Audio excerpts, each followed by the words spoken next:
A9 TV Bapatla జిల్లా చీరాల నియోజకవర్గంలో జరిగిన సాధారణ ఎన్నికలపై తెలుగుదేశం పార్టీ, జనసేన, బీజేపీ పార్టీలు బలపరిచిన కూటమి అభ్యర్థి మద్దులూరు మాలకొండయ్యతో కలిసి కూటమి అభ్యర్థుల విజయంపై అద్దంకి మాజీ శాసనసభ్యులు, తెలుగుదేశం పార్టీ బాపట్ల పార్లమెంట్ ఎన్నికల కోఆర్డినేటర్ బాచిన చెంచు గరటయ్య మీడియా సమావేశంలో పాల్గొన్నారు. ఈ సందర్భంగా బాచిన చెంచు గరటయ్య మాట్లాడుతూ ఎన్నికల్లో తెలుగుదేశం పార్టీ, జనసేన, బీజేపీ పార్టీలు బలపరిచిన కూటమి అభ్యర్థి మద్దులూరు మాలకొండయ్య విజయానికి కృషి చేసిన నియోజకవర్గ టీడీపీ, జనసేన, బీజేపీ నాయకులకు ప్రత్యేక కృతజ్ఞతలు తెలిపారు. ఈ మీడియా సమావేశంలో పలువురు టీడీపీ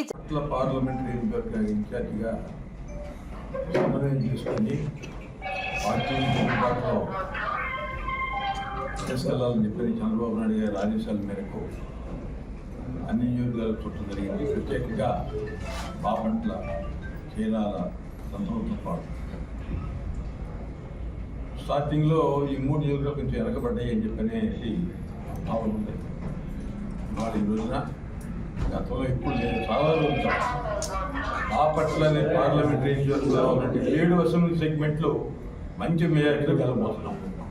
ఎక్కడా కూడా సంతోషంతో పాటు మొదలుపెట్టుకుంటే 10-12 వేలు పైగా మెజార్టీ గెలబోతున్నాం. అట్లానే చీరాల 10-15 వేలు పైగా మెజార్టీ గెలబోతున్నాం. బాపట్ల 10-12 వేలు మెజార్టీతో గెలబోతున్నాం. ఇక అద్దంకి, పచ్చూరు గురించి చెప్పాల్సిన అవసరం లేదు. మరి అట్లానే రేపల్లి కూడా మంచి మెజార్టీతో గెలుస్తున్నాం. వేమూరు కూడా 15 వేలు పైగా మెజార్టీ గెలబోతున్నాం. మొట్టమొదటి చాలా రోజుల తర్వాత బాపట్ల పార్లమెంటు మన అభ్యర్థి తేనెటి కృష్ణప్రసాద్ గారు దాదాపు 70 వేలు పైగా మెజార్టీతో గెలబోతున్నారనే విషయాన్ని మేము తెలియజేస్తున్నాం. మంచి విజయం బాపట్ల పార్లమెంట్లో సాధించబోతా ఉన్నాం. అన్ని సెగ్మెంట్లతో పాటు బాపట్ల పార్లమెంట్ అభ్యర్థి కూడా మంచి మెజార్టీతో గెలబోతున్నారు. బహుశా చాలా రోజుల తర్వాత బాపట్లకి మరి మొత్తం సెగ్మెంట్లు గెలవడం అనేది ఈ మధ్యకాలంలో జరగలేదు. అది జరగబోతుంది. దీన్ని బట్టి ఆ సంకేతం ఏంటంటే రాష్ట్రంలో 130 సీట్లు పైగా కూటమి గెలవబోతుంది అనే దానికి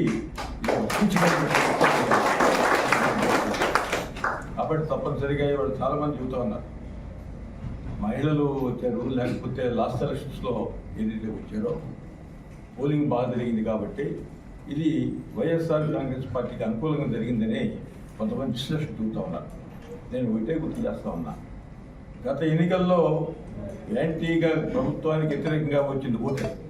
అదేవిధంగా ఈసారి కూడా అంత ఉవ్వెత్తున దాదాపు 35 లక్షల మంది హైదరాబాద్ నుంచి కావచ్చు, బెంగళూరు నుంచి కావచ్చు, ఇతర రాష్ట్రాల నుంచి, ఇతర ప్రదేశాల నుంచి స్వస్థలానికి చేరి 35 లక్షల మంది మరి మన వచ్చి ఓటు చేశారంటే దాన్ని బట్టి అర్థమవుతుంది.